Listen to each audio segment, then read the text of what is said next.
بسم اللہ الرحمن الرحیم۔ السلام علیکم۔ نوح علیہ السلام کا بیٹا کیوں غرق ہوا؟ سیدنا نوح علیہ السلام نے جب بحکم الہی کشتی بنانا شروع کر دی تو اس پر نافرمان لوگوں نے نوح علیہ السلام کا مذاق اڑانا شروع کر دیا۔ قرآن مجید کی سورہ ہود میں اس کا نقشہ یوں کھینچا گیا ہے، اور وہ کشتی بناتا رہا، اور جب کبھی اس کے پاس سے اس کی قوم کے کوئی سردار گزرتے اس سے مذاق کرتے، وہ کہتا اگر تم ہم سے مذاق کرتے ہو تو ہم تم سے مذاق کرتے ہیں، جیسے تم مذاق کرتے ہو پس تم جلد ہی جان لوگے کہ وہ کون ہے جس پر ایسا عذاب آتا ہے جو اسے رسوا کر دے گا، اور کس پر دائمی عذاب اترتا ہے۔ نوح علیہ السلام کو کشتی بناتے دیکھ کر کفار کہنے لگے کہ نبی ہونے کے بعد اب بڑے ہی ہو گئے ہو۔ کافروں نے نوح علیہ السلام سے پوچھا کہ یہ تم کیا کر رہے ہو؟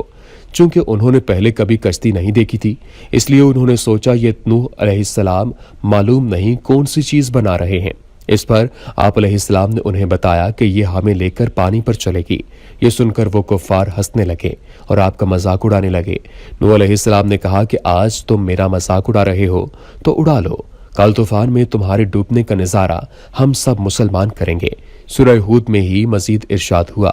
کہ اس وقت تمہیں معلوم ہو جائے گا کہ دنیا میں رسوا کن عذاب اور آخرت میں دائمی عذاب جہنم کا کون مستحق ہے۔ ناظرین، آخر کار اللہ تعالیٰ کی طرف سے قوم نوح پر عذاب آ گیا۔ قرآن کریم کی سورہ ہود میں ارشاد ربانی ہے، یہاں تک کہ جب ہمارا حکم آ گیا اور تنور ابل پڑا تو ہم نے کہا کہ اس میں ہر چیز سے دو قسمیں نر اور مادہ دونوں کو اور اپنے گھر والوں کو سوار کر لے، سوائے اس کے جس پر پہلے بات ہو چکی، اور ان کو بھی جو ایمان لے آئے، اور اس کے ہمراہ تھوڑے سے لوگوں کے سوا کوئی ایمان نہیں لایا۔ جب قوم نوح کی ہلاکت کا وقت آ گیا اور پانی پوری شدت کے ساتھ ابلنے لگا تو اللہ تعالیٰ نے نوح علیہ السلام کو حکم دیا کہ زمین پر پائے جانے والے تمام جانوروں اور پرندوں کے جوڑے کشتی میں رکھ لیں، اور دیگر مسلمانوں کے ساتھ اپنے صرف ان رشتہ داروں کو سوار کر لیں جو ان پر ایمان لائے ہیں۔ جب قوم نوح پر عذاب آ گیا اور آسمان پر پانی برسنے لگا اور زمین سے ابلنے لگا تو نوح علیہ السلام نے اپنے ساتھیوں کو کشتی میں سوار ہونے کا حکم دیا۔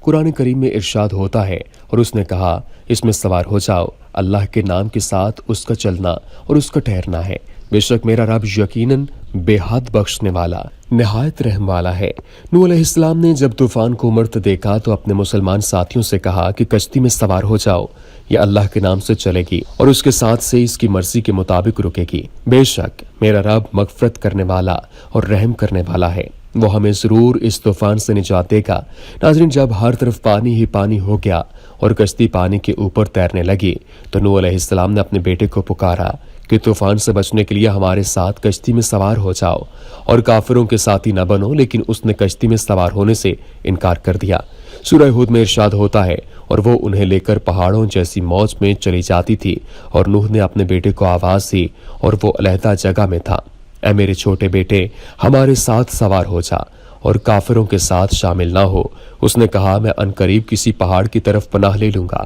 جو مجھے پانی سے بچا لے گا۔ کہا آج اللہ کے فیصلے سے کوئی بچانے والا نہیں مگر جس پر وہ رحم کرے، اور دونوں کے درمیان موج حائل ہو گئی تو وہ غرق کیے گئے لوگوں میں سے ہو گیا۔ جب نوح علیہ السلام اور ان کے مسلمان ساتھی سوار ہو گئے تو کشتی پہاڑوں کی مانند اونچی موجوں کے درمیان چلنے لگی۔ اس وقت حضرت نوح علیہ السلام نے اپنے بیٹے کو پکارا جو کہ کافر ہونے کی وجہ سے کشتی میں سوار نہیں ہوا تھا۔ آپ نے اسے کہا اے میرے بیٹے اب بھی موقع ہے کہ ہمارے دین میں داخل ہو جاؤ، ہمارے ساتھ کشتی میں سوار ہو جاؤ اور کافروں کا ساتھ چھوڑ دو۔ اس نے جواب دیا کہ میں کسی پہاڑ پر جا کر پناہ لے لوں گا اور ڈوبنے سے بچ جاؤں گا۔ تو نوح علیہ السلام نے کہا کہ آج اللہ کے عذاب سے صرف وہی بچ سکے گا جس پر اللہ رحم و کرم فرمائے گا، اور اس کا رحم آج صرف مومنوں کے ساتھ خاص ہے۔